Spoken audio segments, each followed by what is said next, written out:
So there have been two drone strikes in the Russian capital, Moscow, and these are the latest in an increasing series of UAV attacks on the Russian capital.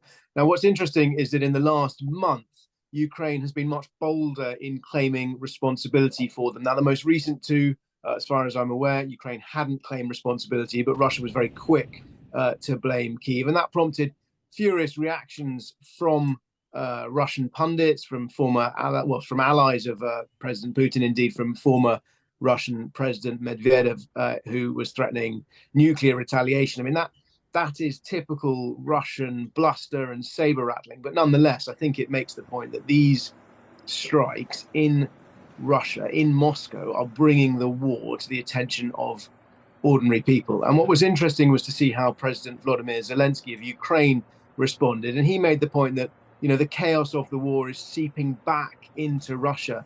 And that's, in a way, the most important achievement of these drone strikes. Militarily, they're unlikely to make a huge difference, although, what Ukraine is trying to do likely is two things.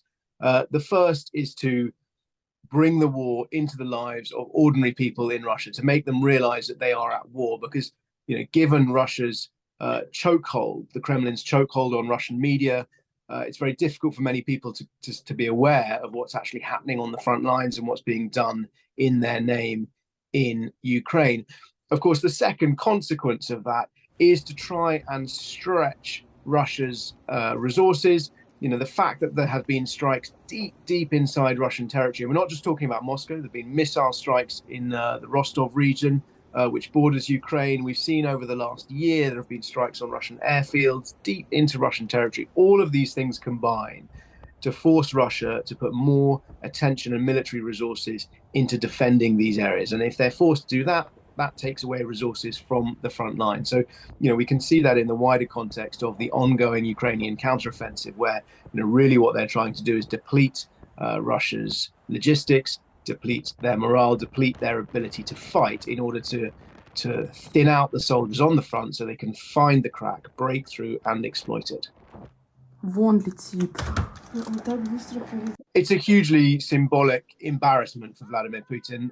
The fact that drones can get that far, we don't know where they're taking off from, but the fact that drones can get that far, that they can bypass Russian air defenses and explode, hit targets, hit government buildings in the capital, Moscow, clearly is an embarrassment. It shows that something has failed in Russia's defenses. Now, Putin's logic for this war was to try and purge Ukraine, of what he said were anti-Russian elements, what he describes as far-right Nazis. In fact, what he's demonstrating is that by launching this war, he's making Russia less safe, not more safe. Almost since day one of this conflict in Ukraine, Russian pundits, people close to the Kremlin, but also just the sort of frothing, rabid talking heads that appear on Russian TV shows, have been threatening or advocating nuclear retaliation. Of course, the prospect of a nuclear war is terrifying. However, I think the sensible analysis would seem to be that it's very unlikely. The Russian nuclear doctrine justifies the use of nuclear weapons when the homeland is threatened, the motherland is threatened. Now, that we would assume would be sovereign Russian territory. These attacks are on sovereign Russian territory, but then it doesn't appear that Ukraine is trying to capture Russian territory. I mean, we are moving into a grey area, but nonetheless, I think this is saber rattling. I would see this as saber rattling from the Russian authorities.